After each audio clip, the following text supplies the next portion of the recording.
This morning we will discuss Srimad Bhagavatam, second canto, chapter 3, Pure Devotional Service, the Change in Heart, text 14. Om Namo Bhagavate Vasudevaya. Om Namo Bhagavate Vasudevaya. Om Namo Bhagavate Vasudevaya. Narayanam Namaskrityam Naram Cheva Narottanam Devim Saraswatim Vyasam Tato Jyamudiyat Nastuyesya Bhatresu Nityam Bhagavata Sevya Bhagavatu Tamasloke Bhaktir Bhavati Naistike.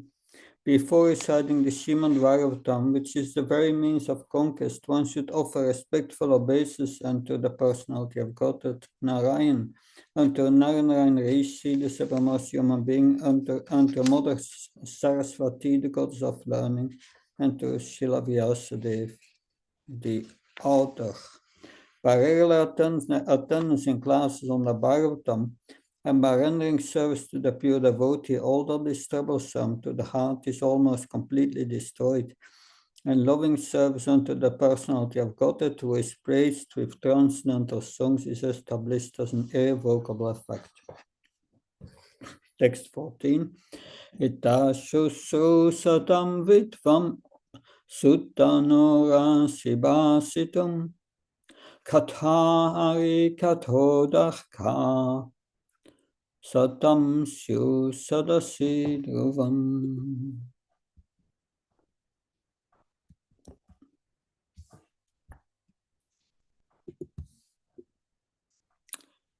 Word for word translation. Etat, this, satam, of those eager to hear, Vidvan, or learned, Sutta Goswami, na, unto us, Arasi, may you do it, Basitum, just try to explain it, Katha, topics, Harikatha Odahkaha, result in the topics of the Lord, Satam, of the devotees, Syu may be, Sadasi, in the assembly of Dhruvam, certainly.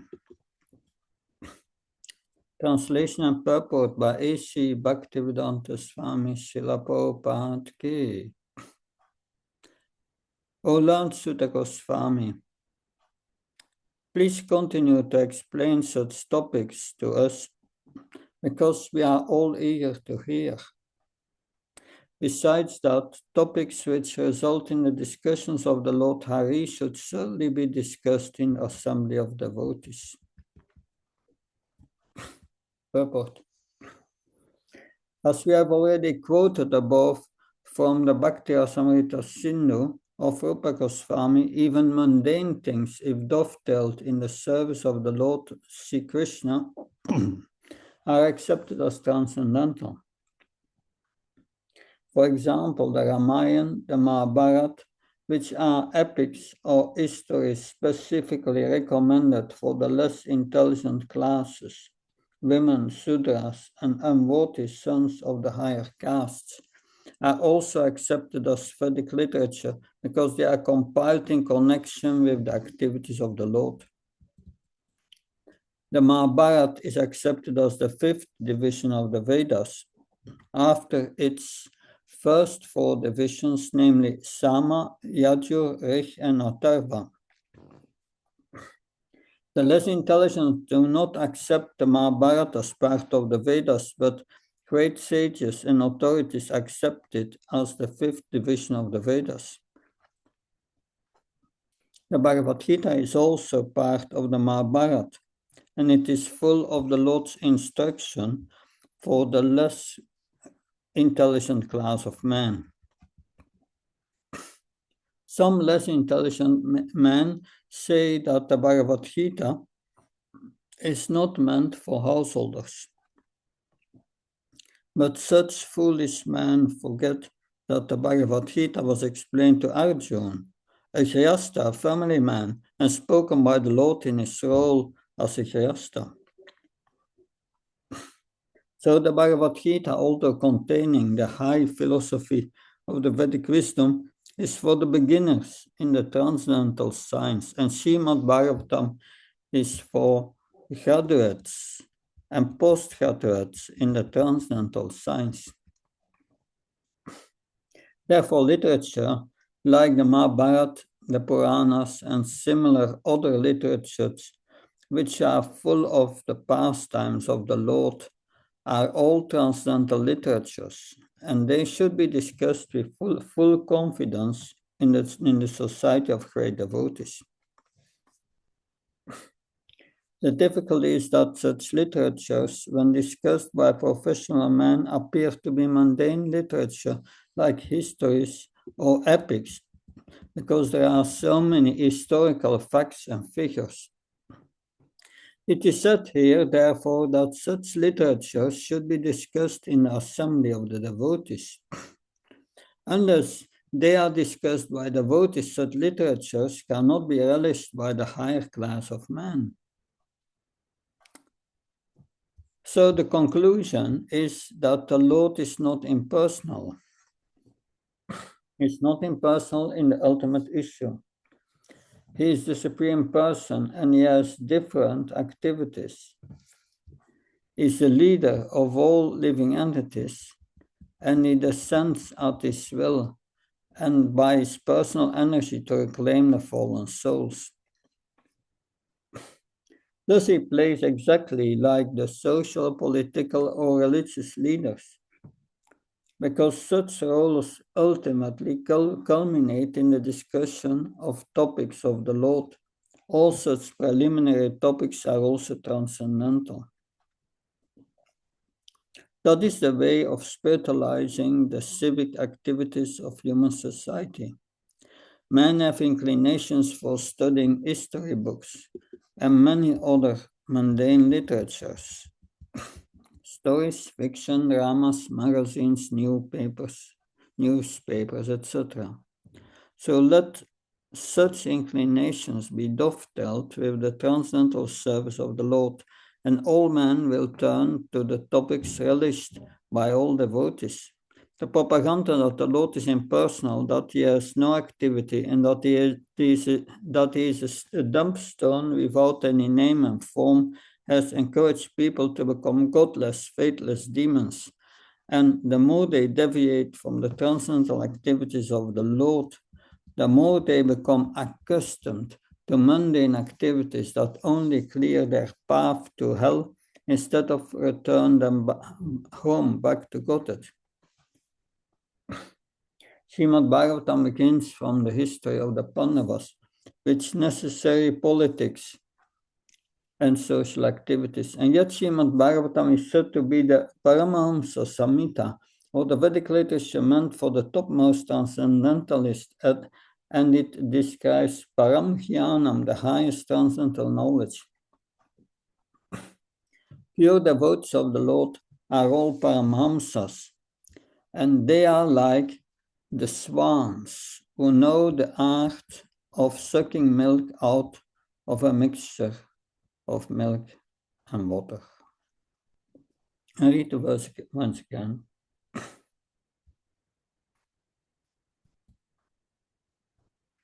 Eta shusru satam vidvam sutano rasi basitum katahari katodakha satam shu sadasiduvam. O Lord Sutta Goswami, please continue to explain such topics to us, because we are all eager to hear. Besides that, topics which result in the discussion of the Lord Hari should certainly be discussed in the assembly of devotees. Om Ajnanatimandasya Chinanjana Shanakya Shakshranmilitam Yena Tasmai Shigove Namah Shitchetayamanovistam Stapitam Yena Bhutaleshvam Rupkadamyam Dadati Svapadantikam. Vandeham Shiyuda Padakamalam Shigum Vaishnavam Sham Shirupam Jagajatam Saganaragnatam Vitam Tam Sachivam Sadvaitam Savadutam Parjana Saitam Krishna Chaitanya Devam Shri Radha Krishna Padam Sagalita Shivishakam Vitam Sham He Krishna Karuna Sindhu Dina Bandhu Jatpate Gopesha Gopika Kantara Kanta Namastate Tapta Kansana Gaurangi Radhe Vrindavaneshwari Vishabhanu Sutadevi Panamama Haripriya Vancha Kalptrabhasha Kripasan Vivasha Patnam Pavanvyo Vaishnavyo Namo Namah Jaya Shri Krishna Chaitanya Prabhu Nityananda Shri Advaita Gadadhar Shivasad Gaura Bhakta Hare Krishna, Krishna Krishna, Hare Hare, Hare Ram, Ram Ram, Hare Hare, Namo Vishnu Padaya Krishna Prasthaya Bhutale, Shrimate Bhaktivedanta Swami Namani, Namaste Saraswati Devi Gauravani Pacharani, Nirvashesha Srinivadi Paskachari Dasatara, Srila Prabhupada Ki. So, the topics about Krishna should be discussed in the assembly of devotees. That these topics we find in Srimad Bhagavatam. And to understand the Bhagavatam, what's the qualification? The second verse of the Bhagavatam says, Dharma prajita kataivatra paramo nirmatsaram satam. Nirmatsaram satam. Prabhupada translates us 100% pure in heart. That so this Bhagavad Purana propounds the highest truth, which is understandable by those who are fully pure in heart. You have to be fully pure in heart to understand the Bhagavatam. That you have to be a Paramahamsa. And that's the second verse of the Bhagavatam.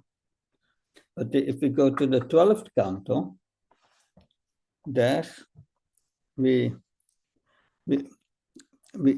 get a similar statement near the 12th canto, chapter 13, text 18.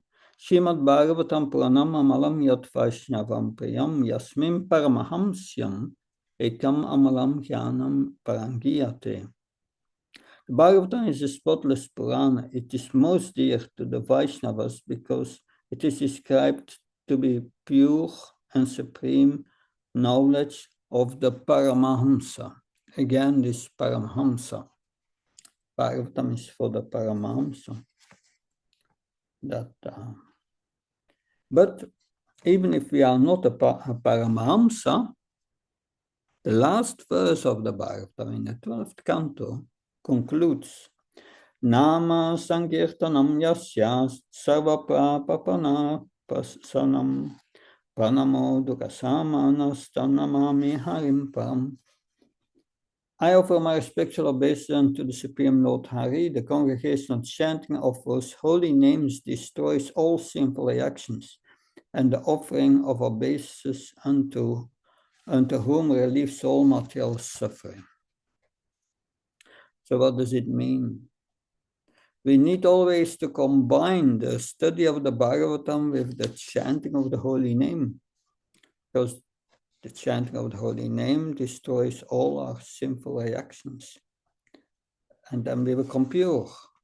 And then we start to understand the Bhagavatam, because we are becoming Paramahamsa. So studying of the Bhagavatam and chanting of the holy names is the process to purify our heart. That process is also reiterated or is explained in this verse we sing every day. Naspreza Vatrasya Nityam Bhagavata Sevya. By regular attendance of the class of the Bhagavatam and by rendering service to the pure devotee. So the first instruction the spiritual master says is chant the holy name.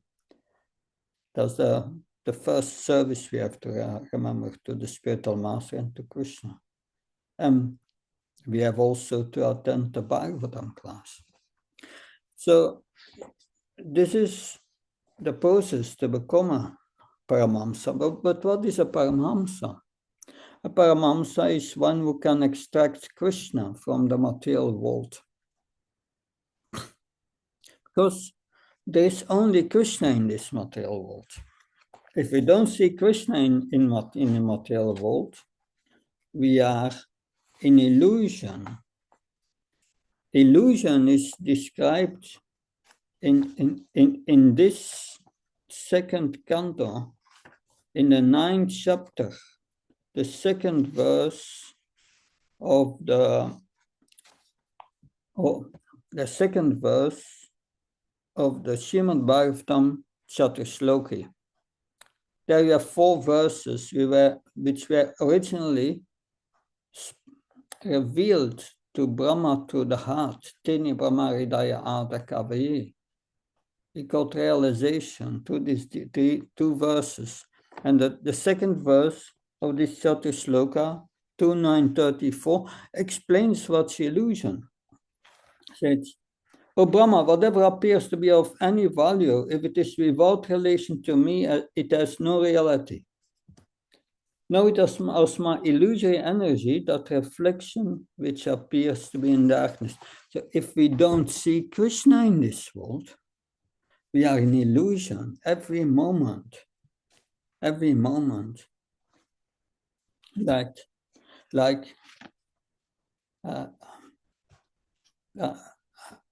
I mentioned that many times. My first class chemistry in high school, that I asked the teacher, yes, 2 elements of hydrogen and 1 element of oxygen form together water.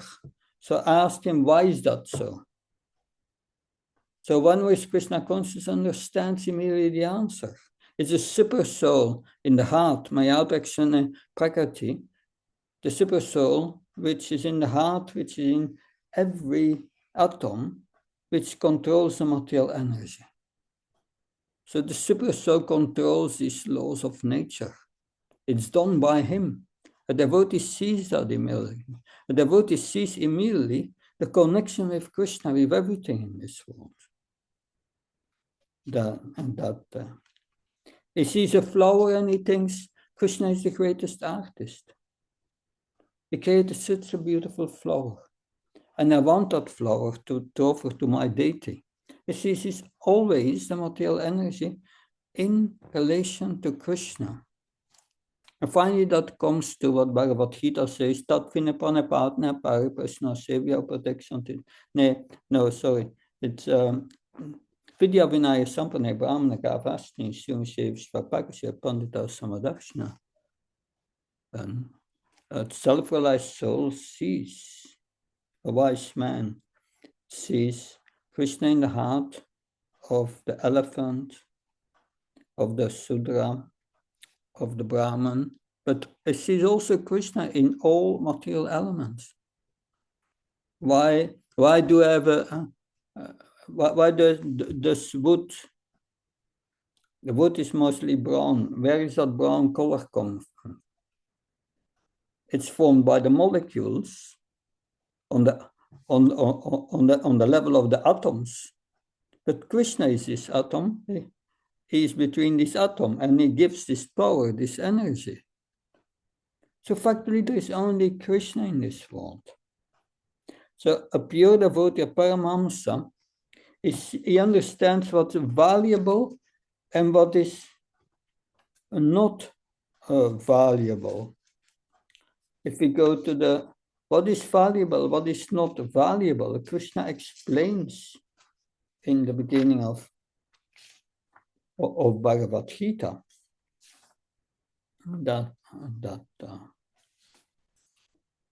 That it says what is valuable, it's eternal. And what's not valuable, that is temporary. So the valuable is eternal. So the Paramahamsa sees the eternal soul in everyone, and also the super soul. So at every moment, they experience Krishna. And how do they experience Krishna? 11th canto, chapter 2, text 42. Bhakti Parshananubhava Viraktir Yatra Shesha Trika Eka Kala Prapatyamanasya Yatasnatasya Tusti Pustiksut Apayonukasam. Devotion, direct experience of the Lord and detachment from other things occur simultaneously for one who has taken shelter of the Supreme Personality of Godhead. So that's a Paramhamsa. He has, because he feels devotion, he has direct experience of God. Yeah, Pratyaksha Paranam Dharmam in 9.2 Bhagavad Gita, we find the same. So these three things, one becomes attached to the Lord by this devotion, and become detached from this material world. So by hearing the Bhagavatam, surely our eyes will be anointed with Krishna Prema. So hearing the Bhagavatam is the method. That is the method which is explained here as the process. Again, nearly the last verse of the Bhagavatam. Tatra jnani viraga bhakti saitam naiskam aviskritam tat shivan srupatam vicharano bharo bhaktya vimochanaraha. The Bhagavatam reveals the means for becoming free from all material work, together with the process of transcendental knowledge, renunciation, and devotion. So anyone who seriously tries to understand, it says tries to understand, Srimad Bhagavatam, who properly hears and chants it with devotion, becomes completely liberated. That is why Prabhupada established a daily Bhagavatam class. That one has to, Nastya Bhattacharya Nityam Bhagavat Seva, one has to combine it with Seva, pleasing the spiritual master. And then this loving service, the Lord develops that. Prabhupada, in a lecture on this verse, he speaks about 50 years ago. So 50 years ago, Prabhupada wrote this 55 years ago. That's 105 years ago. Prabhupada is speaking about. It said, at that time in India, everyone assembled to hear Mahabharata and Ramayana. Every evening. There was no television. every evening, they were coming together to hear either Mahabharata or Ramayana. It's called the fifth Veda here. That because in the Ramayana, in the Mahabharata, there is in the Bhishma Parva, there is Bhagavad Gita. That, so what is the purpose of this absorption in Bhagavatam? Smarta Vyasa Tato Vishnu. Always remember Krishna. So this reading of the Bhagavatam must learn to seva, lead to seva. That's the purpose. Not just hearing, also seva. That Prabhupada said the devotee sells books for Krishna. He spends money for Krishna. He cooks for Krishna. He speaks about Krishna. So that not losing any moment we are not connected with Krishna. In our minds, we are in Maya every moment. That therefore, always, Machita Machata Prana Bodhyasya Prashpram Katyanta Samam Nityam Tushanti Sharamantisha. Always, the chitta, the mind should be absorbed in Bodhyantas Prashpram, in speaking and conversing about Krishna. And then we come to the realization, yes, we must enjoy with Krishna, not separate. As part and parcels, we must be connected with Krishna. That we are meant for enjoyment, Anandamaya Abhyasat, but transcendental enjoyment. That enjoyment the soul feels by being connected in consciousness with Krishna. If our consciousness is in the material energy enjoying, we only suffer. Therefore, the best way to advance is to preach Krishna consciousness, bring the Bhagavatam to life, give it to others. So this is important. In this chapter, further we will, because Saunaka Rishi is asking this question. They want to hear about Krishna, not about other topics. And we see that Sukadev Goswami is speaking to Maharaj Pariksit. Maharaj Pariksit is the son of Abhimanyu.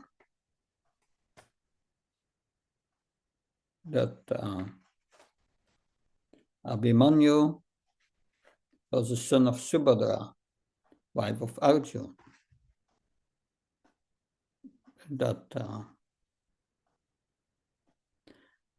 So yes, when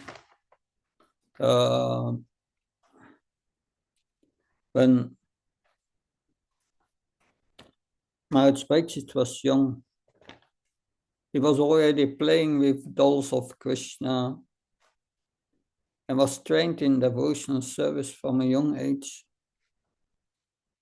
In the womb, he was protected by Krishna and saw Krishna in the womb. Therefore, his name became Pariksit.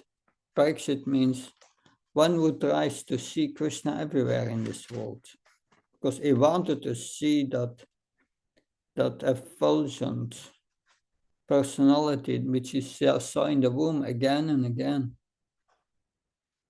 So his whole life he was fixed on Krishna.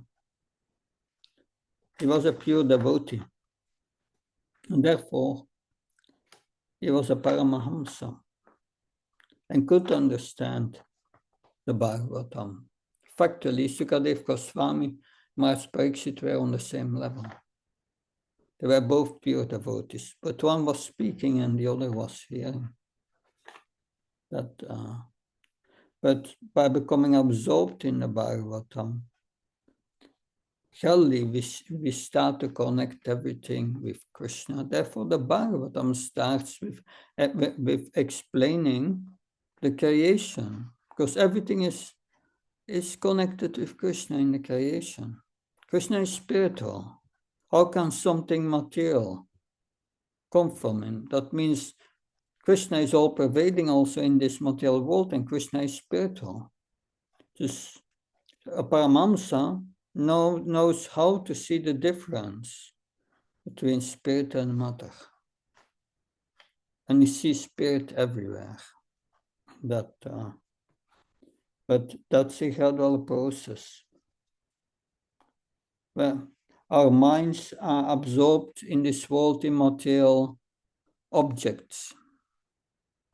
In Harinam Sintamani, Bhaktivinoda Thakur writes that how can that help one if one's mind is absorbed in immaterial objects? It cannot help one. It's only a source of trouble. So yes, Prabhupada said 105 years ago, everyone was discussing every evening either Ramayana or Mahabharata. But this culture is lost. This is more than 100 years ago. But the Krishna consciousness movement starts to rekindle this tradition. By the Bhagavatam in the morning and in the evening Bhagavad Gita class. And in our movement, it is essential to make spiritual advancement, hearing every day the Bhagavatam. If we are not hearing every day the Bhagavatam, we are not following the process that Srila Prabhupada gave us. It's not only chanting, because the chanting can only become pure when we have the right inner attitude, and the right inner attitude comes from the study of the Bhagavatam. So the more we hear the Bhagavatam, the more we become purified. I heard in a lecture yesterday of Prabhupada saying, you must find time every day to read Bhagavatam. That it's your duty.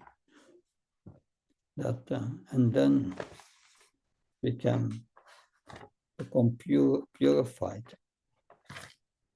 So I'll stop here. Any comments, questions?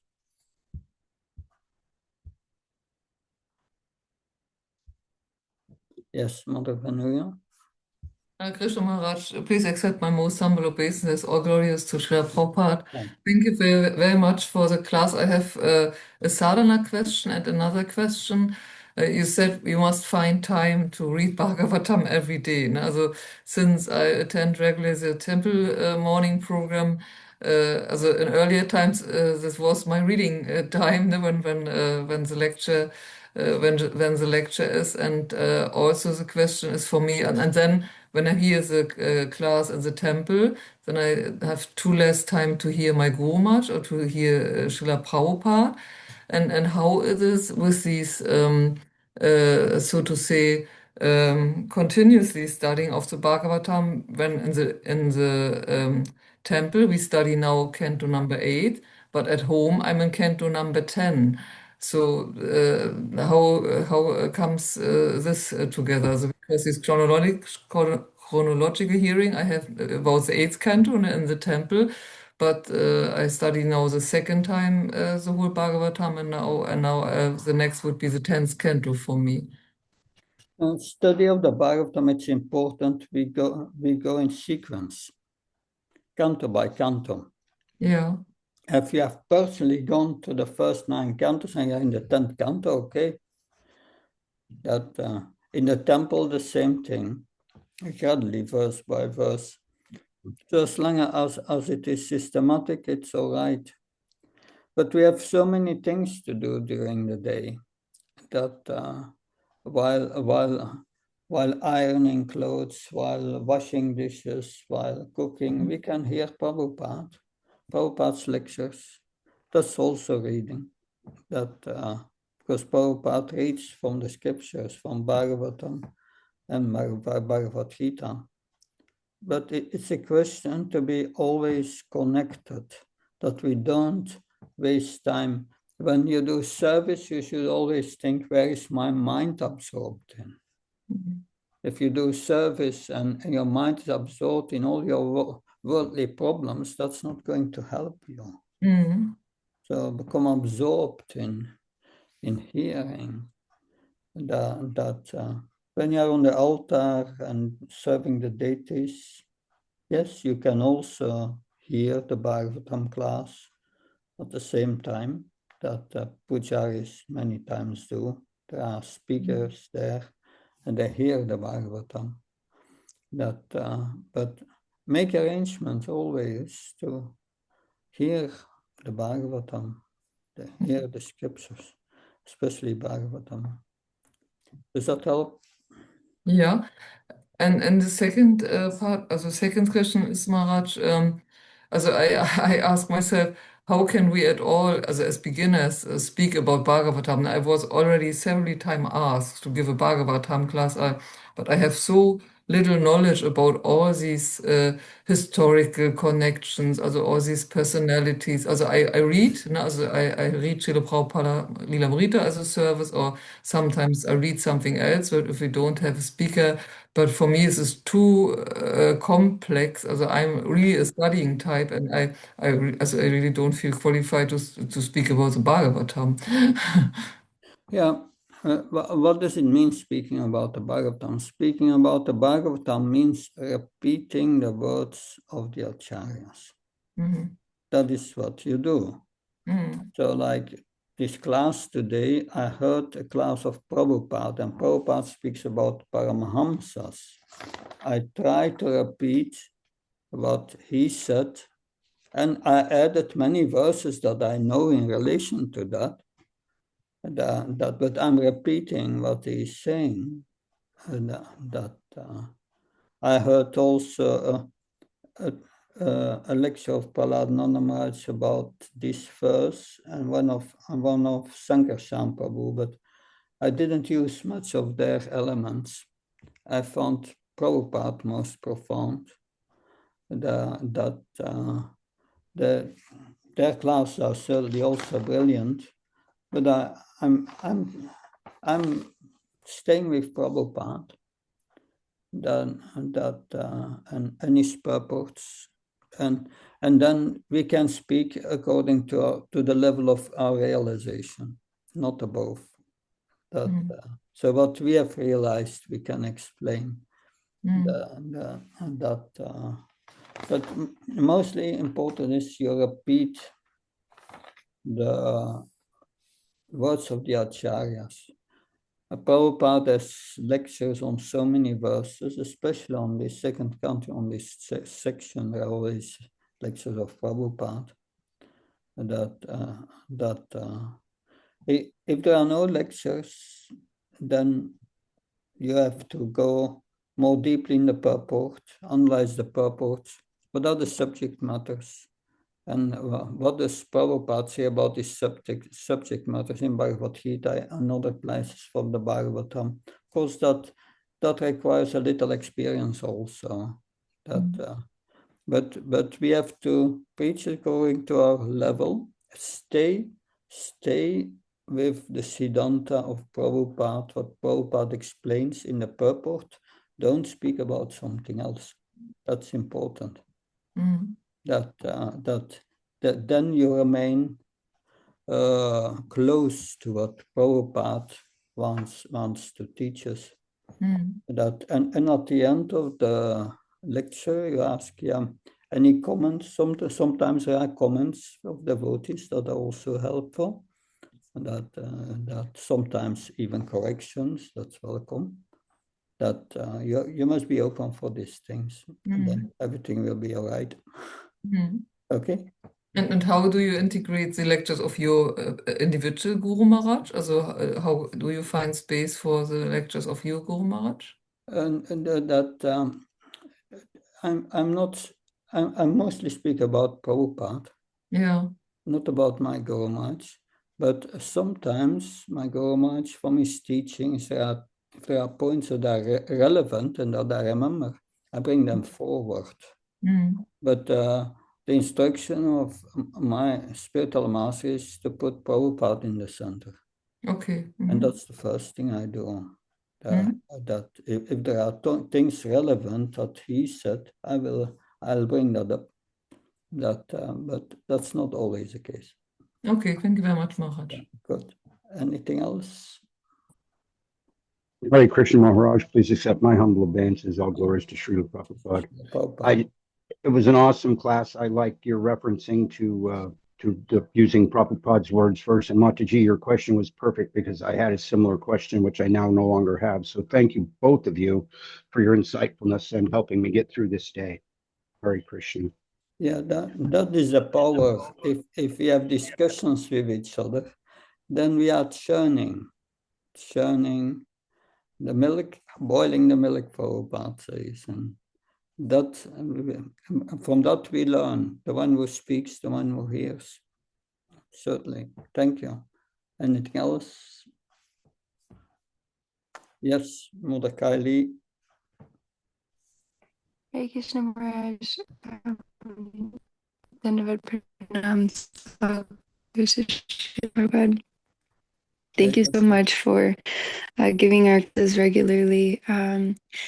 I did unfortunately miss the beginning of this class, but my question, I didn't get the option to ask, but you had quoted this Bhagavad Gita verse 7:3, which is talking about the rarity of one who's practicing devotional service.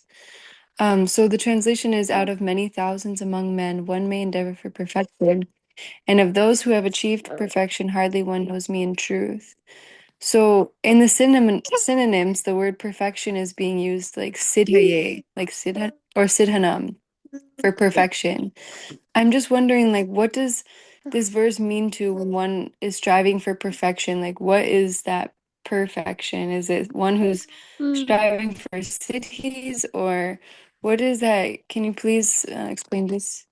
In Bhagavad Gita, Lord Krishna is very compassionate, and he speaks to different levels of transcendentalists at the same time.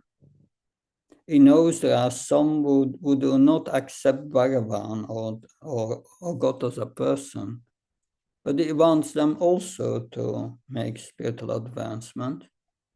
And yeah, you have the Jnanis, they want to realize the self, and they think Brahman is the highest. There is no Krishna, there is no super soul. And then there is the yogis. The yogis, they want to realize the super soul, the Lord in the heart. And then you have the devotees. The devotees, they want to serve the Supreme Lord and go back to Godhead. But that is very rare, that we have a devotee with the highest understanding of Bhakti Yoga. That is very rare. So for most transcendentalists, Brahman is the goal. For others, the Paramatma is the goal. But even if you realize Brahman or Paramatma, you cannot go back to God, to the spiritual world. You need Bhagavan realization. So Prabhupada says, so the name Siddhaye here, perfection, has different meanings for different yogis. But Krishna explains here, the highest yoga is yoginam apasarvanam matchanantratmam bhajteyamam samayukta tamemata. He explained that just in the previous chapter at the end. Highest yoga is one who has developed love for me in the heart. That is the highest yogi.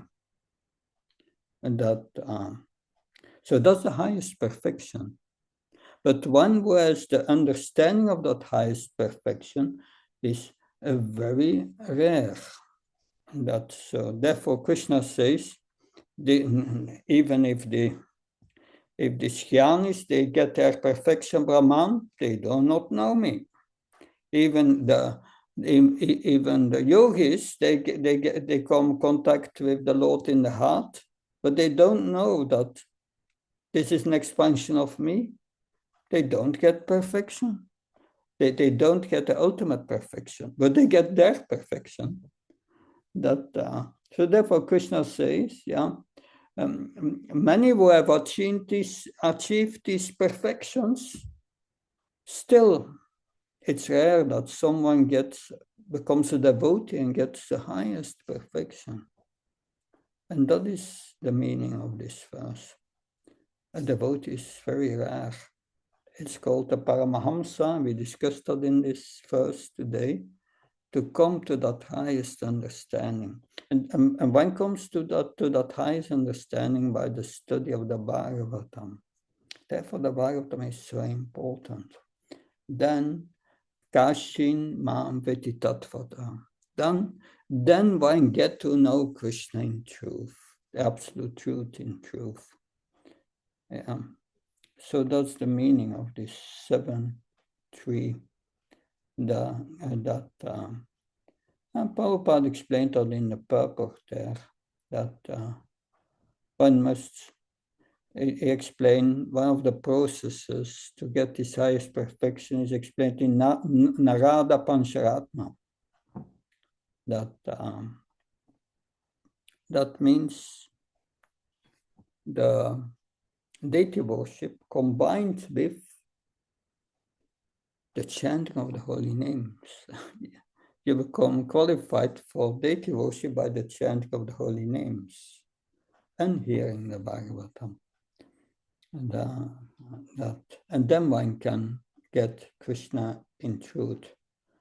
But how to become to that highest perfection?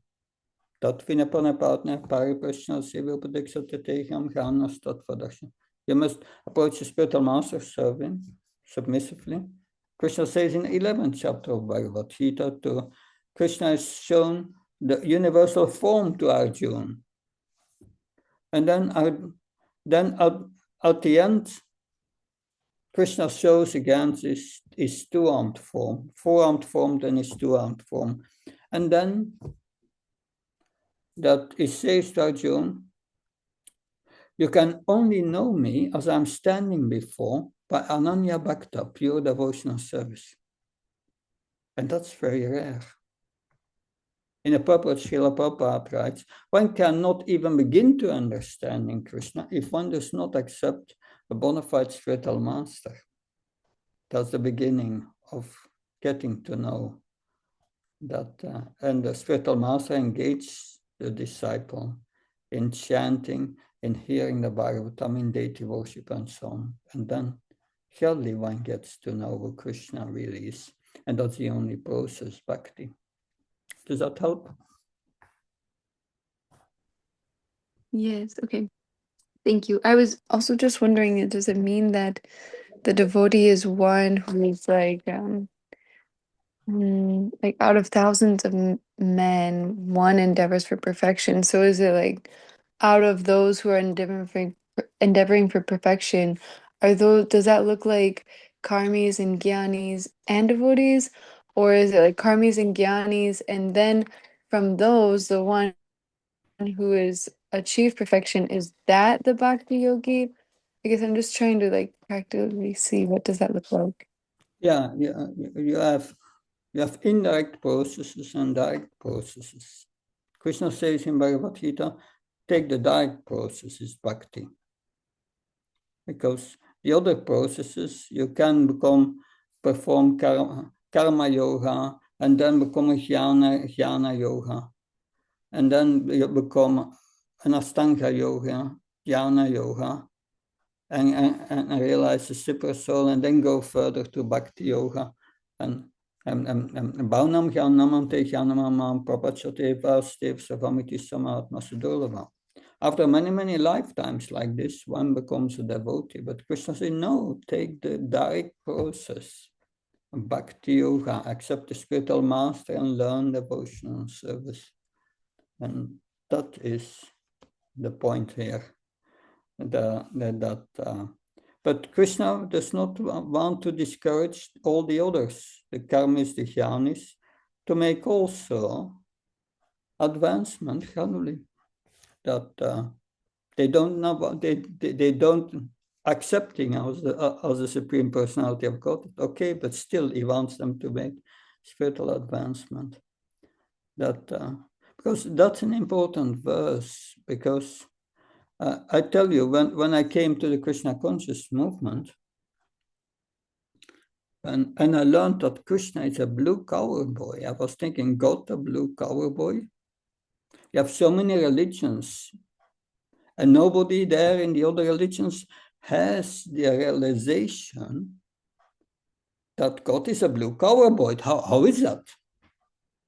Well, this verse explains that after many, many thousands who strive for liberation, one may become a devotee. But your strive for liberation starts with understanding you are not a body, you are a spirit soul. Where is that in Christianity? Where is that in the Islam? Where is that in all the other religions? It's not there. How can they then attain liberation? Liberation from what? They don't know. So first you must get liberation. That's called Brahman realization. And then only your spiritual senses become active, and then you can understand who Krishna is. That explains things. I hope that helps. Thank you very much. Yes, thank you so much, Maharaj. I wish you a nice day and see you next week if Krishna willing. Jai Prabhupada. Hari Bol. Thank you, Maharaj. He's on his Bhakti Prabha Maharaj ki इच्छा है. Jai. Hare Krishna.